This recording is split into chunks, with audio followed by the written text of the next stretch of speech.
Hey, hi, it's Sharpie Shark. Happy June, happy Pride Month. Are you ready to talk about movies that I watched in April because I'm super far behind? Buckle up. And apologies for the audio, I didn't realize until after recording that my mic was not properly connected, so this is just my camera audio. Oops. A new film from Ingmar Bergman, Persona. There are movies you watch, and then there are movies that quietly peel your brain away while you're experiencing them. Persona is the latter. Persona, or Persona, I'm actually not sure which way it's supposed to be pronounced, came out in 1966 and was one of Ingmar Bergman's most famous films. The plot is pretty deceptively simple. A stage actress suddenly goes mute, and a nurse is assigned to care for her. Pretty quickly on, they end up retreating to a house by the sea, hoping that that's gonna help. And the nurse just starts talking a lot. And the actress listens a lot. Or doesn't. The longer they stay together, the more their identities just start to bleed into one another. Or maybe they were just always the same person. I don't know. This movie has been absolutely dissected to death by critics, by academics, by YouTube essayists, and I still don't think that anybody's nailed it, to be honest. Is it about performance and identity, or the duality of self? The suffocating expectations placed on women? The futility of communication? Yes. No. Probably. Maybe not. I don't know. I don't think anybody does. But that's the magic of Persona. It doesn't beg to be understood, it just is. It lingers, and every shot feels incredibly intentional. Every silence is just loaded. To be honest, I realized that it's not even the kind of movie that I really do watch to understand. It's just one that I sit with and let it wash over me. This is gonna be a pretty short review because I just kind of need to watch it again, to be honest. I have way more questions than answers. Really, really good. 4 stars. Absolutely loved it. Have to see it again. Can't tell you what it's about. Parce qu'ils sont terrifiés. Yes.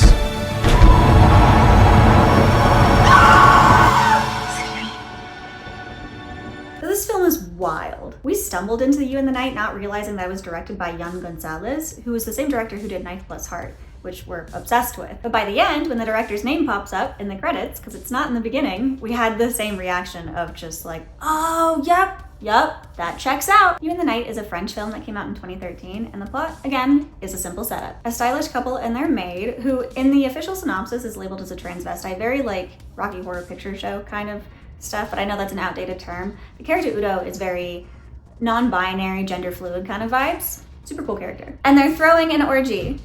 Ta-da! I don't know if I can say that on here, but that's what the plot is, so haha! The guests arrive one by one. The slut, the stud, the star, and the teen.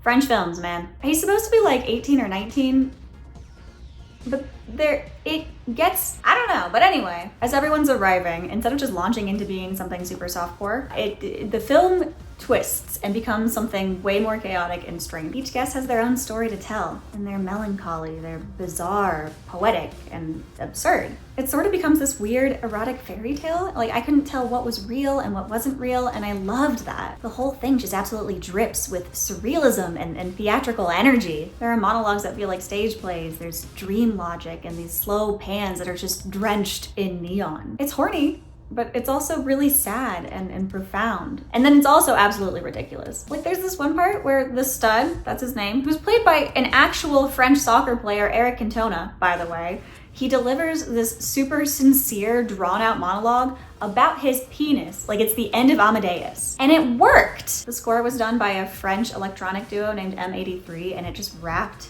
the entirety of the film in this weird, like, melancholic glow. It's beautiful. It just sort of softly carries you wherever it wants to take you, and you are along for the ride. You have no choice. Plot-wise, I'm not gonna lie. Again, I can't really tell you exactly what happened, but vibes-wise, it is a perfect, strange little night, and I give it 4 stars. Mammy, you fucking cocksucker!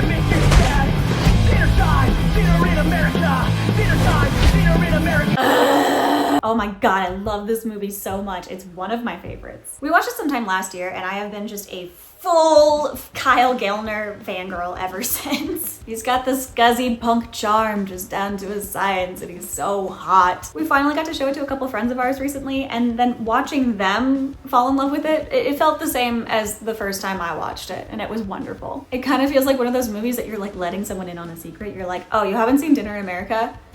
Dinner in America was a movie that came out in 2020 and was directed by Adam Carter Raymeyer, and honestly, it's like one of my favorite romances. It's one of my favorite feel-goods, which is wild. If you watch the first few scenes of it, you're like, this is a feel-good? Yes, just bear with me. Sit down, strap in, it's fine. Simon, played by Gallner, is a masked punk frontman who's got like he's on the run for some petty crime, and he ends up hiding in suburbia with Patty, who's played by Emily Skeggs. Patty is a painfully awkward girl with a mega crush on the band that he's in, but she doesn't know that he's in it. Also, Patty, while it's never stated in the movie, is a very autistically coded character, and she's such a good character. Oh my god, I'm obsessed with her. It becomes this sort of chaotic suburban road trip filled with romance and escalating crimes. And it is honestly one of the most emotionally satisfying movies I've seen in a long time. Tonally, this film is walking a high wire act, man. It is harsh and abrasive and vulgar. And then out of nowhere, it's so sincere. It somehow nails both ends of the spectrum without it feeling too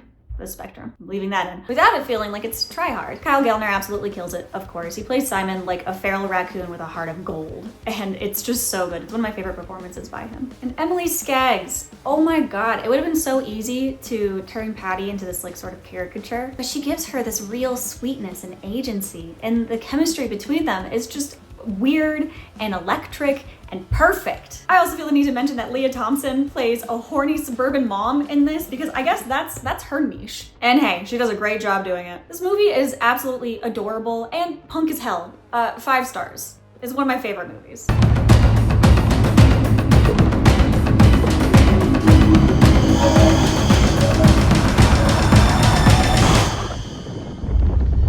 Lake Mungo. God damn, y'all. Lake Mungo is a 2008 Australian mockumentary horror film directed by Joel Anderson. And it is a cult classic, and it deserves it. It follows the Palmer family. Yes, Palmer. This whole movie has such Twin Peaks vibes as they deal with the sudden drowning of their teenage daughter.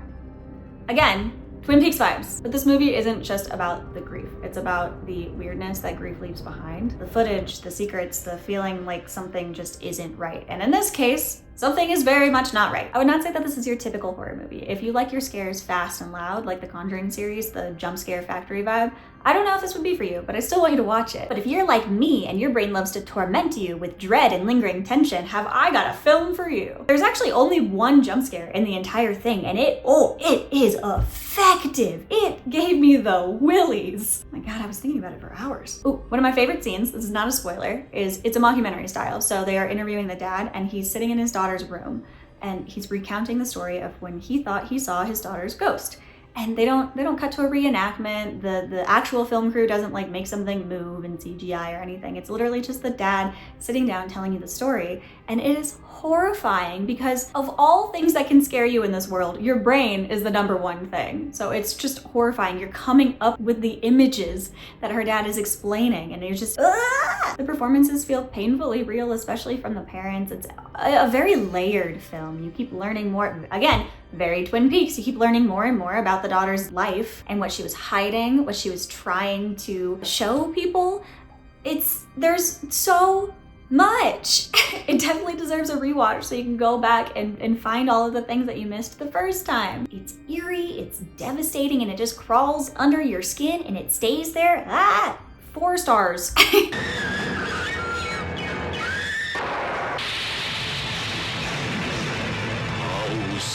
This film is wild, dude. House released in 1977. It was directed by Nobuhiko Obayashi. And honestly, it's one of those films where I'm not sure if I watched it or if I hallucinated it. It's technically a horror movie, but it kind of just feels like a ghost story that's been set loose inside the pop-up book of a haunted 8-year-old. The plot? Sure. A girl with the nickname of Gorgeous takes her 6 school friends, Fantasy, Kung Fu, Prof, Sweet, Melody, and Mac. Oh my god, I got it. Yes! To her aunt's super sweet, super quaint, extremely creepy countryside home. And all these girls aren't characters as much as they are just walking anime archetypes. They each have their thing. Melody can play the piano. Sweet is very, very sweet and adorable. Kung Fu, guess what she knows how to do? And Mac likes food. She's this very normal-sized little Asian girl, and they're always having her eat a ton of food and having her only talk about food, and they're like, oh my god, you're so fat, and she's very normal sized, and in this essay, and then the house starts eating them. Literally. The whole thing is absolutely bonkers in the best way. The stop motion effects are so janky and charming. It kind of feels like a middle schooler got a hold of After Effects and was like, ooh, what if I make this apple explode into a rain of blood? And the sets are very obviously sets. And I mean that as a compliment. It kind of feels like a weird, twisted, haunted Barney episode, which just makes the whole movie feel like more surreal and more uncanny. Less canny. I did a deep dive on this movie and I found out that House was actually commissioned in response to the domestic success of Jaws. So Japan saw Jaws and they turned to Obayashi and they were like, do that for us. And Obayashi goes, sweet, I'm gonna go ask my daughter about all of her worst nightmares. And I mean, hey, it kind of worked. It performed very modestly at the box office, but over time it became like a huge cult classic and is now honestly considered one of the most iconic and influential experimental horror films of all time. As a warning, there is one scene with some Blue Lagoon vibes, so just keep that in mind. Honestly, I think we just kind of sat there with our mouths hanging open for most of the movie. I don't think I've seen anything like it. I don't know if I will see anything like it again. It's pretty unique, and it's on Criterion, which makes sense. Anyway, I know that we've done a lot of these in this episode, but 4 stars. Alright, we're coming! Spiceworld.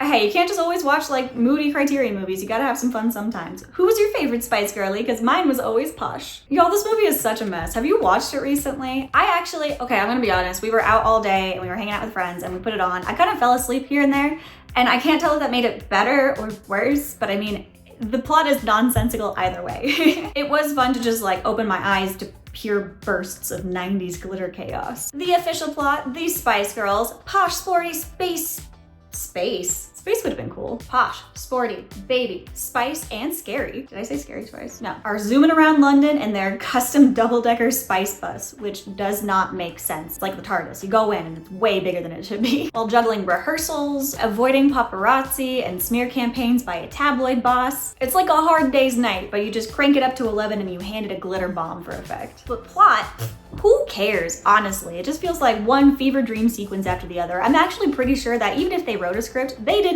use it. There's cameos galore, there's random music numbers because of course there would be, and there's aliens. When were there aliens? I don't remember there being aliens. God, it felt like some sort of weird midnight cult experience.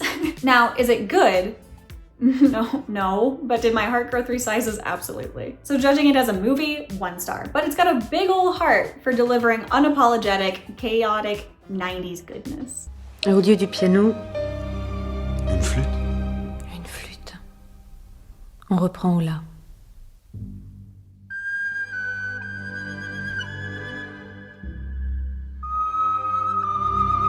Okay, this one's a little complicated for me. 3 Colors Blue came out in 1993 and was directed by Krzysztof Kieślowski.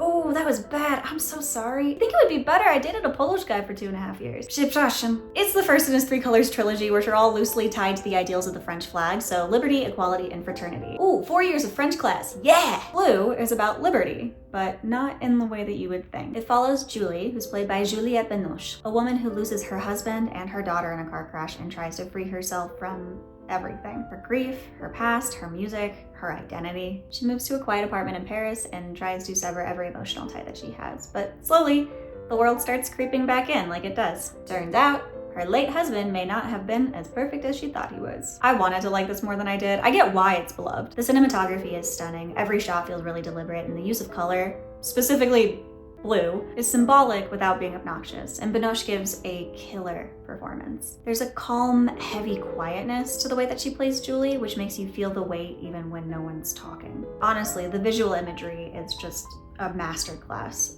One of my favorites is Julie's in a sex club, and you can tell that she's not in those very often. She's going to meet a friend, she's just talking, and she looks across the way and sees something on the television. She learns something scandalous that's a very important piece of plot information. And it's so interesting that she's learning this very scandalous information while she's in a sex club, someplace that she's normally not. And it's that kind of visual imagery that's just layered in this film that I love. I love to pick that out. Oh, it's so good. I think this would be a phenomenal film to watch if you're actively grieving. But I'm nowhere near that headspace, so maybe it just didn't connect as well, or I just didn't get it.